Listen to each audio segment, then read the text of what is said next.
Ratliff, Associate Professor of English and Assistant Director of First Year Writing at the University of Louisiana, Lafayette.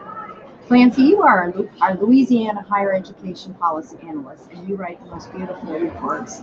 And one in particular resonated: Black Lives Matter, Public Education for Black Male Students in Louisiana.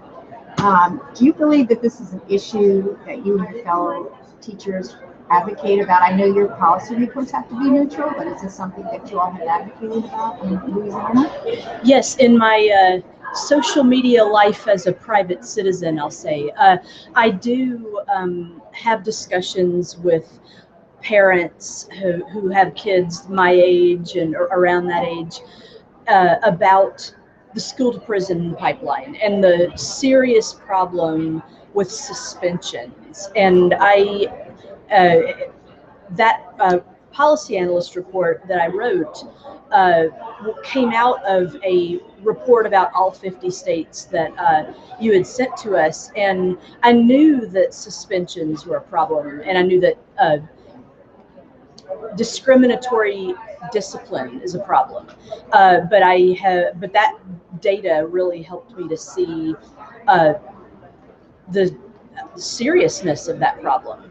And yes, I do some advocacy in just conversations with everyday people. I think of advocacy, and it's a concept that I guess for me is used very loosely, and I hear it used in ways that seem loose to me. I think of advocacy actually as interceding to an authority figure on behalf of someone else. And I haven't done enough of that. Actually going to the state legislature and writing letters, that's on my advocacy list of tasks.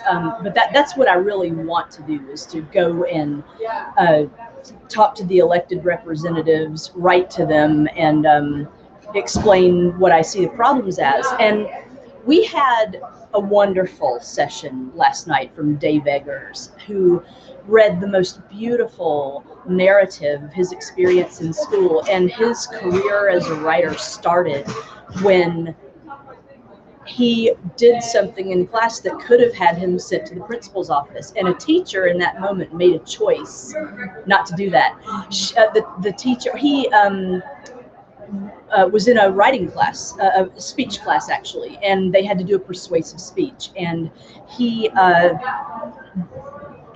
was kind of being snarky with the subject matter, and he said, "I want to write a speech that will persuade the class members to to ride our bikes into the mantle of the earth, and it would be a downhill ride." And I can imagine a lot of teachers. I mean, and it's not a criticism of teachers. Teachers are trained once they start their jobs in schools by the school administration, which is kind of under the district and state administration, and they're trained to see some student behaviors as discipline problems when others may not agree that they are. And the teacher, instead of saying, instead of writing him up for disrespectful behavior or class disruption, just said, "Yeah, write about that." And that started it all. It was wonderful. It was.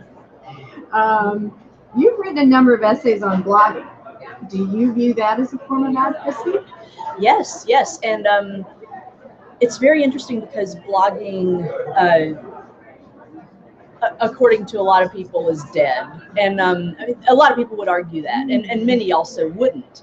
I read a great scholarly article about how blogging was kind of a transition between the static web and the dynamic web. You know, it's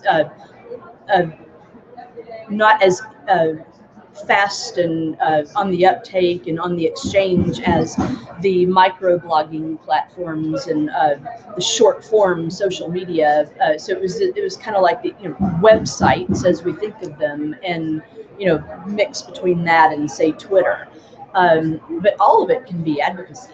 I mean, letters typed on a typewriter or written on a piece of paper, they're advocacy too. It all is. And I think that blogging takes commitment to build a presence and to post regularly, and to stay on topic if the blog is about advocacy primarily. And but when it's nurtured like cultivating a garden, it can definitely be advocacy, because it can become a go-to place for people on the web if they're wanting to know about education policy issues in Louisiana. If they know of a blog, if it's been sufficiently promoted by the blogger and the blogger's friends, it can gain a reputation, and Google search rank. It can rise in search rank results, and so yeah, it's a good form of advocacy in 2015 and beyond. Well, you have an award-winning blog titled Culture Cat. Can you tell me about that? Yes, I used to post in 1999 and 2000 on a discussion board, the old internet of yore, discussion boards, bulletin boards as they are also called, forums.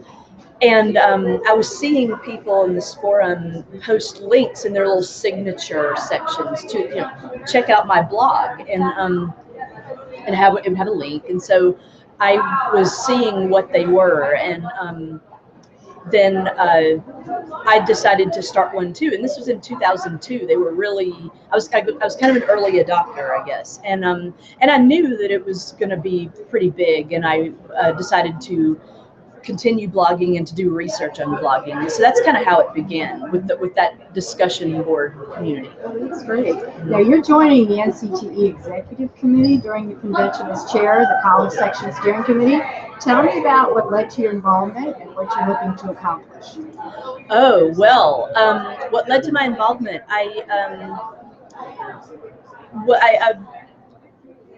became a member of the College Section Steering Committee, and then the assistant chair space came open, and I guess the person who was assistant chair rotated off, and I volunteered to do the assistant chair. And to be perfectly honest, no one was running against me to do it. I think other people were maybe overcommitted, didn't want to do it. And the same actually was the case with the chair position, but I was well prepared for it.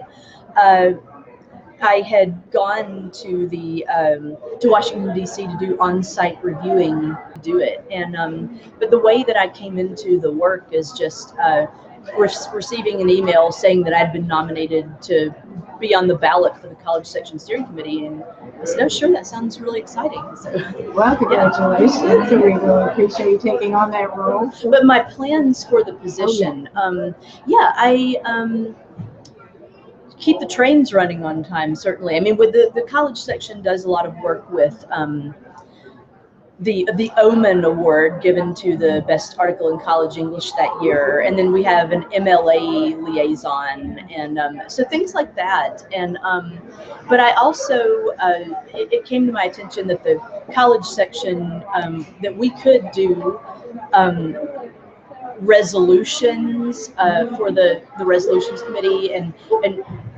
start position statements, and I want to keep doing that work, or think about what else we might want to craft position statements on, or update position statements that we have. And 4Cs does some of that, but I want to see if I can pitch in on that as well.